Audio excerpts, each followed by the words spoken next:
Yo, what's going on YouTube? It's Legion here, and now we back at it with some Midnight Sun. So today we'll be reviewing the Deadpool DLC, going over the negatives and the positives. Without further ado, let's get into it. Before we get into it, I want to thank 2K and Firaxis for sending me early access to review the Deadpool DLC. Now, I'm going to try to be fair with this review because I do like the game, but this DLC does have its positives and its negatives. So let's start off with the positive first. For starters, Nolan North voices Deadpool in Midnight Suns, and you already know if he's voicing Deadpool, it's going to be an amazing job well done, and here is no different. Nolan North did his thing. He just snapped like crazy when it comes to voicing Deadpool. Now, I have to say the team did capture the essence of Deadpool for this game, with him doing the fourth wall breaking, talking to us, actually, making jokes, cracking jokes, and just never shutting up. So I have to say they did a really good job capturing the essence of Deadpool. The world building is there for this DLC. I like the way they do the interactions between the heroes with Deadpool, especially with Wolverine, and they did a really good job on that. And I like the way they set up things that's going to be next for the DLC. Now, at the end, it's going to obviously tell you what's going to be the next villain and the next hero that's going to be coming to Midnight Suns, which I'm not going to spoil. I'm going to wait for y'all to figure that out once you complete the DLC. With all that out the way, let's get on to Deadpool's combat and just talk a little bit about that. For Deadpool's combat, he has a mixture of single target damage and a little bit of team building, which I did not expect from him. So for his combat passive, it's called Enfuego. Now think of this like Hulk's Rage but reverse. So the way it works, once you KO one enemy, you get one stack of Enfuego. Now this goes up to ×5, and if you get hit, you lose a stack.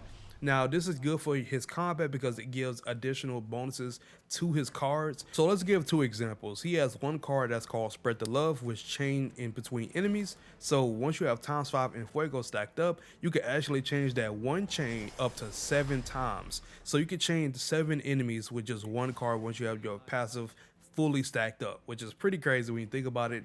Now he has another card called All Together, which draws a card. So once you have ×5 and Fuego stacked up, you can draw up to 6 cards just from that one card play right there. So that is pretty insane what he could do, the way he is set up for his Enfuego and the abilities that you could get with this fully stacked up. So I would recommend having this stacked up all the time with Deadpool so you get the maximum efficiency from him when it comes to his cards. And with the team comp I've been running so far with Deadpool that seems to work for me is the Hunter, Doctor Strange, and Deadpool. Now it can change in the future, but so far for right now, that's what I've been like running. But that's pretty much it when it comes to his combat. So let's get on to the negative. So the negative for me when it comes to this DLC for Deadpool is just I felt like it felt a little bit too short for me. Now I do have to state probably the reason why it felt like this is because I do have fully decked out heroes when it comes to damage wise. So we pretty much were just running through the missions like it wasn't nothing. And if I remember correctly, I think it had up to 5 story missions, and that was pretty much it. So it's pretty much an opinion based thing for me why I felt like this, because it probably won't be short for someone that doesn't have fully modded out heroes, but for me, just having fully modded out heroes, it just felt short to me. So it's pretty opinion based, and that's how I feel when it comes towards that. But overall, I pretty much enjoyed myself when I played this DLC. Can't wait to see what they do for the next heroes and what they have coming out for them, because we know the next heroes will be Morbius, Storm, and Venom, and I can't wait to see how they connect with this story for Midnight Suns. So that's pretty much it for today's video and my overall review for this DLC.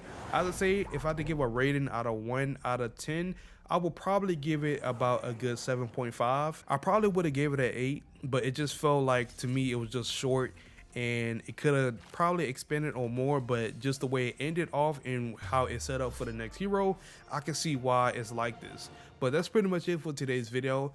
Hopefully you guys enjoy it as I enjoy making it. So before we head out, if you guys are not, make sure you guys subscribe to the channel. Don't forget to turn on post notifications, send us a video, and always be notified when I upload a video. And most importantly, make sure you guys hit that like button. It's Legion here, and I'm gone. Peace.